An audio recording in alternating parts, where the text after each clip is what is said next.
Et Mbappé à ce moment-là qui se sent... Et moi, tu sais, j'ai vu quoi là sur Kylian? J'ai vu le vrai Kylian. Je sais pas si tu te rappelles de cette photo où il était contre le mur et qu'il voulait parler à Bellingham Ah, elle est et triste qu'il cette n'arrivait image. pas à lui parler.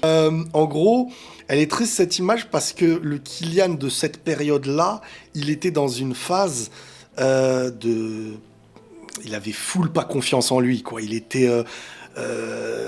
arrive au Real, c'était pas sa meilleure période, il rate tout ce qu'il fait, l'intégration elle se passe pas comme il voulait, et il y a déjà des tauliers, il y a déjà des leaders, il y a déjà Cette première année-là pour Kylian elle est difficile, et cette image-là, moi, elle m'a fait de la peine, parce qu'en fait, c'est comme si on te snob, t'es pas avec nous, quoi. Et Mbappé à ce moment-là qui se sent... Et moi, tu sais, j'ai vu quoi là sur Kylian? J'ai vu le vrai Kylian.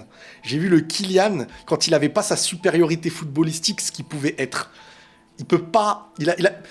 Quand il est au-dessus des autres par son foot, c'est la nature qu'il a, qui peut prendre le dessus. Mais quand il a plus son football, ça devient l'enfant qui n'a plus les mots pour s'exprimer, presque. Moi, c'est comme ça que je l'ai vu, ce moment-là, il m'a fait de la peine.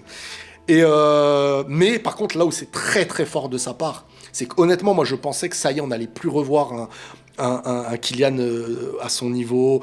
C'est dur hein, en Espagne quand tu t'appelles Kylian avec toutes les attentes qu'il y a eu et tout l'historique. Retrouver après vers la phase de décembre et la deuxième partie de saison, le niveau qu'il a montré, et jusqu'à cette saison-là, hein, parce que cette saison il a montré un niveau excellent individuellement. Et mentalement, je trouve qu'il est vraiment, vraiment exceptionnel, mentalement.